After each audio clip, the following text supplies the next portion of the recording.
This wine from Napa Valley has made its way to Alberta for the annual premier event known as Winefest Edmonton. One of the many options this weekend at the Shaw Conference Centre.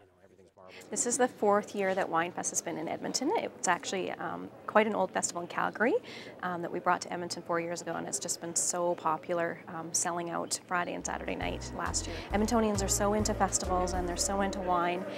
It's a great time of year as well for winemakers to travel. So if they're in the Northern Hemisphere, this is the time of year when they're not actually growing and pruning their grapes, so they love to get out and talk to people and educate them about their wines. Enkidu from Sonoma Valley, and lovely selections of wine, Phil, that you brought here with us today. And I know that you come up to Alberta. This is your third visit? Third visit. Yeah, so absolutely. Welcome back. Thank you. And, it's a great place to be. Yeah, you're here as part of Winefest, of course, which is a great event for Edmontonians to take in. And Absolutely. It's kind of a wine education as well, combined with that. First of all, talk about your label here and how long you've been doing this. I started Enkidu back in 2003, so I haven't been in existence really for that long. Started with about 250 cases of production, and now I've built that up to a whopping 3,500 cases. Well, congratulations, good for you. Thank you. Yeah, it's been an adventure. Yeah, absolutely, and building my own brand.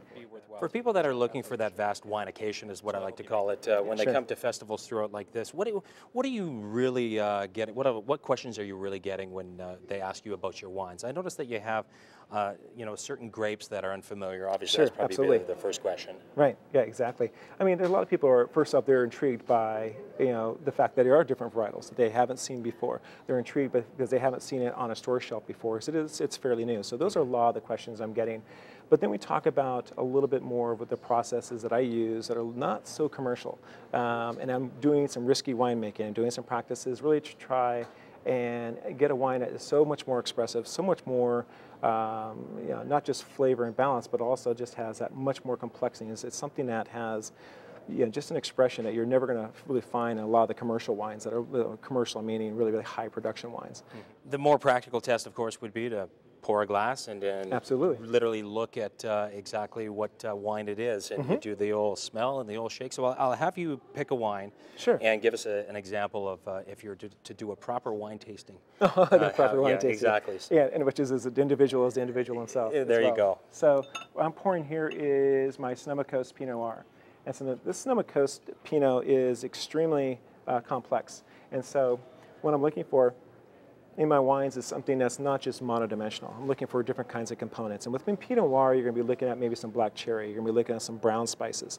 Could be a little bit of an herbal spice as well. And so I'm looking for, again, a lot of complexity. And don't be afraid. Stick your nose all the way in. And I see we don't need to be shy about going to the top. Give it a shake. And that also stirs up the I would imagine like the flavor of everything, and it makes it breathable. But is there any sense in talking about if this wine has legs? Explain that.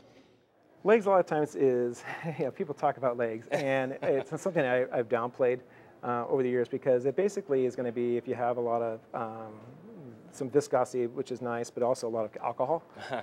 And so to me, it's not necessarily an indicator of the quality of a wine. Per se, if a wine has legs, because again, I'm looking if I have a wine that has a lot of structure, it may have a lot of legs, it may have a lot of stuffing, but is it balanced, and are the flavors good? At this show, at Winefest that we're going to be doing, we have possibly 300-400 people that will come up and actually be tasting my wines for the next couple of days. That's a great experience, really, for me to be able to show my wines and develop that relationship. So I'm in a position where I only sell 3,000 cases, 3,500 cases, where I can actually touch a lot of people and have a relationship with them, and they can actually relate. This wine was, I spoke to the winemaker, and this is what he talked about, this one wine. So you can develop a little bit more relationship with it, and I think it's really important to do that. Good. Well, we hope to have you back, and if you don't mind, maybe you can pick a selection for me to to kind of sample here. I think you need to have Humbaba. I think so. Absolutely. I love the name. Yeah, it's a fun name. I would have picked that myself. There you go. You're reading minds here. So, all right. Cheers. Cheers. Okay.